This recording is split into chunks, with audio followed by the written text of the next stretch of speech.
नमस्ते दोस्तों, Sunita India reaction में आपका स्वागत है। राधे राधे, राम राम जी। कैसे हैं आप सब?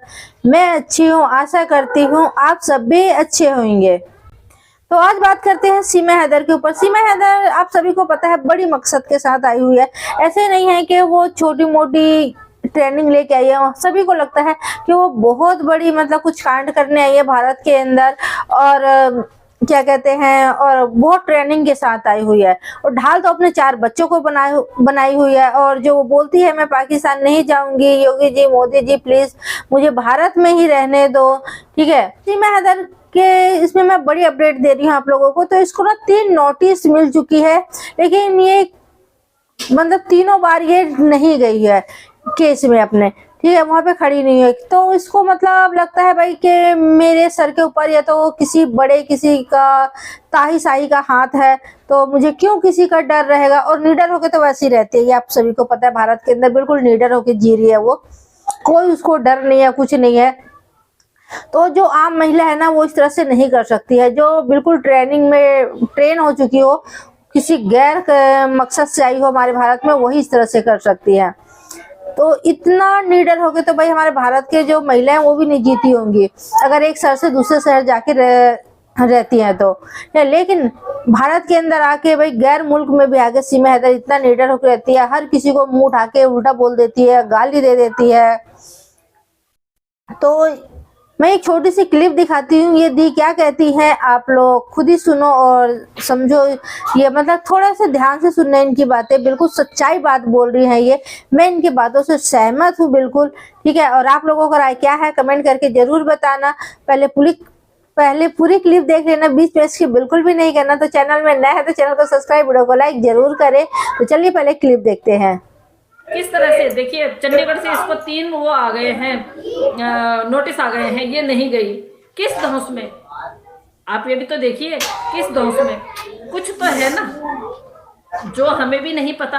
और अब तो हमें लग रहा है कि कुछ बहुत बड़ा है, कुछ बहुत बड़ा है। जिस तरह से ये आई है यहाँ, जिस तरह से लाई गई है, जिस तरह से ये हमें एटीट्यूड दिखाती है, जिस तरह से हमें ये अग्रेशन दिखाती है और गाली दे देती है सबको, उसके बाद किसको ले आती है? पाकिस्तान को। तो मैं आप लोगों को ये बताना चाहती हूँ कि पाकिस्तान ये क्यों नहीं जाना चाहती है, क्योंकि ये पाकिस्तान के साथ में गद्दारी कर चुकी है। ये गद्दार औरत है। और इसने यहाँ पे जो है पीएम, सीएम और राष्ट्रपति महोदया जी को ये लेटर लिखा हुआ है कि अगर मैं पाकिस्तान में जाऊंगी तो मैं मारी जाऊंगी। मतलब तेरे को बहुत पता है कि तू पाकिस्तान, हाँ तेरे को पता क्यों नहीं होगा? क्योंकि तूने गद्दारी की है ना अपने वतन से, तूने अपने वतन से गद्दारी की है। तू गद्दार महिला है। झूठ बोलने की एक लिमिट होती है। तू बेशरम औरत, जब तू शुरू में आई थी तब तूने बिल्कुल सही बोला था कि मेरे को पैसे भी भेजता था, और तूने घर बनवाने के लिए पैसे भी मंगवाए थे 3 लाख रुपए। तूने बोला कि मेरे को घर का जो है वो उसको बनाना है, ठीक से बनाना है। और तूने अपने जो कागज वगैरह थे, जो बच्चों के कागज थे, तूने बोला मैं उम्रा करने के लिए आपके साथ आ रही हूँ। तेरा उम्रा क्या है हिंदुस्तान में हो रहा था? तेरी कब्र क्या हिंदुस्तान में खोदी हुई थी कि तेरे को हिंदुस्तान में आना है, तेरे को हिंदुस्तान में तेरे को यहाँ दफनाना है? अरे अब तो तेरी ये औकात भी नहीं है, अब तो तेरी ये औकात भी नहीं है कि तेरे को दफनाया जाए। क्योंकि ना तो तू हिंदू बन पाई और ना ही तू अब इस्लाम में है। तेरे पे तो कीड़े पड़ेंगे। और ये 4 बच्चों के, जो तू 4 बच्चों को लेके आई है ना, इनके ये अंदर से पता कितनी बद्दुआएं दे रहे होंगे तुझ जैसी माँ को। मैं कह रही हूँ, अगर यहाँ हमारे इस पे हमारे भगवान, हमारे देवी देवता और इस्लाम का अल्लाह अगर देख रहा है, तो इस तरह की बेगैरत औरतों को मां ना बनाया जाए। इस तरह की औरतों को ना बच्चे ना हो, कभी बच्चे ना हो। बांझ रहे हैं ऐसी औरतें, ऐसी औरतों को बच्चे ना हो, जो एक पिता से उनके बच्चों को किडनैप करवा के पाकिस्तान से, तो 7 समंदर पार, इतना तो वहां से यहाँ उन बच्चों को तो किडनैप करके लाई है। तुझे शर्म नहीं आती है? हैं? और जितने कसूरवार तो है ना, तुझसे ज्यादा कसूरवार ये दोगले, बेशरम, बेगैरत ये लोग हैं जिन्होंने तुझे अपने घर में शरण दे रखी है। हमारा बस चले ना तो बाहर निकाल के ना डंडियों से वो पिटाई करे ना इन दोनों बाप बेटों की, वो पिटाई करे ना इन दोनों बाप बेटों की, कि जिंदगी में ये याद रखेंगे कि किसको बोलते हैं कि किसी दूसरे। और फिर उस औरत को तुमने यहाँ पे रखा है कि मतलब जो औरत अपना पति का सब कुछ बेच के आ गई है। अरे बेशर्मो, एक औरत की कमाई खा रहे हो, चलो वो आ गई है, मान लिया वो आ गई है। इतने बेशर्म परिवार है भिखारी। मतलब क्या ही बोलूं मैं, क्योंकि मैं गाली नहीं देना चाहती हूँ उनको भी नहीं देना चाहती हूँ, और इसको बेशरम को तो क्या ही गाली दूं। अब तो ये फंस गई है जाल में, तो फंस गई है। खैर जो भी है, तो मैं बिल्कुल ये इसको इसलिए आप लोगों के सामने बोल रही हूँ कि ताकि आप लोगों को इमेजिन हो कि यार ये औरत क्या करके आई है। फौजिया मेमन साहिबा, स्वागत है आपका, थैंक यू सो मच। तो आप लोगों को यार पीछे, थोड़ा सा पीछे जाके सोचिए, इस औरत ने लोगों को कितना बेवकूफ बनाया। इसने हमारे उसमें मीडिया में क्या जवाब दिए, इसने हमारे मीडिया में क्या क्या बोला, और वो चीजों को लेके ये मुकर गई है, उन चीजों को लेके मुकर गई है ये बेशरम बेगैरत औरत। पहले इसने सारा कुछ खूब बोला, इसने वो भी है अभी क्या बोलते हैं, वो भी एक उसमें इसने दिया था, एक इंटरव्यू दिया था इसने कि अच्छा हैदर अगर मेरे को इतना ही प्यार करता है तो हैदर आप मुझे तलाक दे दीजिए। अबे बेशरम औरत, जब तूने बोला कि मैंने तलाक ले लिया 5 साल पहले, तो तब तेरी गैरत कहाँ गई हुई थी? तूने बोला 5 साल पहले तूने तलाक ले लिया था। तेरी छोटी बिटिया जो है, तू कहती है कि इसने कभी भी बच्चों को, अरे वो मर्द है, वो हर चीज तेरे को कमा के दे रहा है। जब यहाँ पाकिस्तान में था तब उसने रिक्शा चला के तेरे ख्वाहिशें थी, बच्चों की ख्वाहिशें थी, वो पूरी करी। तो तेरा बच्चा पैदा करने में तेरे साथ में वो बैठते, वो जाते उस वाली टेबल पे लेटते जिस टेबल पे तू लेटती थी, बेवकूफ औरत। उसके बाद तो कहती है इसको तो 4 साल 5 साल से तो कोई फर्क ही नहीं पड़ता है, जब ये बेटी मेरे पेट में थी ये चला। अरे बेटी पेट में थी तो तूने ही तो भेजा था। तूने क्या बोला था कि मैंने अपने कान के बेचे, मैंने कमेटी उठाई और इसको फिर मैंने सऊदी भेजा। तो किसने भेजा? तूने भेजा ना, अपने फायदे के लिए ना। उसके बाद तूने क्या रंग लिया मनाई, उस पे मैं नहीं जाऊंगी, मैं बिल्कुल भी नहीं जाऊंगी उस पे। लेकिन जो अपने घर में तुझे जिन्होंने अपने घर में रखा हुआ है, अरे कम बख्तों ना मर्दों, तुम मर्द नहीं हो। तुम अगर तुम उसको बोलते हो कि तुमने बहू, पहले इनलीगल है वो, इनलीगल बहू, तुम्हें शर्म नहीं आती है? तुम्हारी नाक कटी पड़ी है, तुम्हें कमाने का कोई जरिया नहीं पता है, तुम कमा नहीं सकते हैं। जब तक वो नहीं आई थी तब तुम क्या जहर खा रहे थे? उसके ठुमकों की कमाई तुम खा रहे हो, उसके ठुमकों की कमाई उसका भ्राताश्री खा रहा है। आप ये लगाइए, बच्चे सुरक्षित हैं वो हमें पता है, लेकिन कल को अगर बच्चों को कुछ भी हो जाता है तो मैं आप लोगों को कह रही हूँ, सबसे पहले जो है एपी सिंह जी पकड़े जाएंगे, क्योंकि एपी सिंह जी की वजह से ही यहाँ पे वो बच्चे वो बहुत ज्यादा जबरदस्ती कर रहे हैं। इन्होंने उनको यहाँ पे रखने के लिए, आप लोगों को शायद ध्यान होगा और मैं आप लोगों को रिमाइंड करवाती हूँ, जब ये चला कि भाई ये बच्चे यहाँ नहीं रहेंगे, ये यहाँ पे नहीं रहेगी, ये इसके साथ में नहीं रहेगी, इसका कसूरवार में कहीं ना कहीं मैं पराशर सर को भी मैं कसूरवार मानूंगी। क्योंकि पराशर सर को जब भी कुछ पूछो तो उनके जो सवालात, जब हम सवाल करते हैं तो वो कभी भी किसी भी क्वेश्चन का जवाब कभी भी पूरा नहीं देते हैं। कहते हैं हम फोन पे, मैं फोन पे दूंगा। जब उनको फोन किया जाता है तो वो कभी फोन नहीं उठाते हैं। खैर उनसे फिर भी हम बात कर लेंगे, कोई बात नहीं है, उनसे भी बात करेंगे। लेकिन उनका भी फर्ज है कि अभी वो आके और मोमिन सर का साथ, मोमिन सर के साथ आना चाहिए उनको। तो मैं आप लोगों को बताऊं कि जब ये शुरू में आई थी उस टाइम पे इसने बोला कि मैं मतलब आप ये देखिए ना कि अगर एक व्यक्ति कुछ लिखित में दे रहा है और वो लिखित में वो दे रहा है कि भाई मैं गलती से आ गई हूं, और गलती से आने के बाद ये जब जैसे ही इसका वो होता है, इसको वहां से छुट्टी मिलती है, बेल होती है, वैसे ही ये पत्नी कैसे बन जाती है ये समझ में नहीं आया। तो इसका जो है, इसका आंसर जो है हमें पराशर सर दे सकते हैं। और जब भी मैं डबल वाली करूंगी तो मैं पराशर सर को सबसे पहला न्योता मैं पराशर सर को दूंगी, क्योंकि मोमिन सर इतना थक चुके हैं यार इस केस के पीछे। आपको दिखाई नहीं दे रहा है? आपने बोला कि मैं अपने भाई के साथ में हूँ 24/7, कहाँ हैं आप किसी सो कॉल चैनल पे जाके बोलते हैं कि अगर इन्होंने इस पे इतने केस नहीं किए होते तो शायद ये डिपोर्ट हो जाती, या मोमिन मलिक साहब को होमवर्क करने की ज़रूरत है। तो कहाँ हुआ, करवाइए ना आप उन पे होमवर्क। आप क्यों नहीं करवा रहे हैं उनको होमवर्क? कौन से होमवर्क की ज़रूरत है उनको? एक इंटरनेशनल लेवल के वकील को आप होमवर्क करवा रहे हैं तो जाइए ना, आप जाइए। अब तो आपसे क्वेश्चन पूछने का हमारा बहुत वो है, बहुत ज़्यादा अधिकार है, क्योंकि ये बेगैरत औरत जो है, तेरी सजा सच में मौत बनती है। जा तो अपने देश, अब नहीं चाहिए तो हम यहाँ पे वो बच्चे अपने सुरक्षित अपने पिता के पास पहुंच जाएं। और गाइस मैं आप लोगों को ये भी बता दूं कि बिल्कुल चाहे वो देर है सवेर है, और इसकी वजह से ही जितने सारे केसेस हैं वो बहुत दूर दूर जा रहे हैं। क्यों जा रहे हैं? सिर्फ कारण ये है कि हैदर भाई जो है वो अभी इंडिया में नहीं है, और हमारी अदालतों ने जो है उनको बुला रखा है। तो अदालतों पे बिल्कुल भरोसा रखिए, हमारी अदालत कभी भी किसी भी पिता के साथ में अन्याय नहीं होने देगी। आप लोगों को पता है हमारा जो कॉन्स्टिट्यूशन है उसको थोड़ा समझने की ज़रूरत है। हमारे जितने सारे इदारे हैं, जितने सारे हमारे लोग हैं, उन सब लोगों को पता है कि ये औरत जो है ये इनलीगल आई है।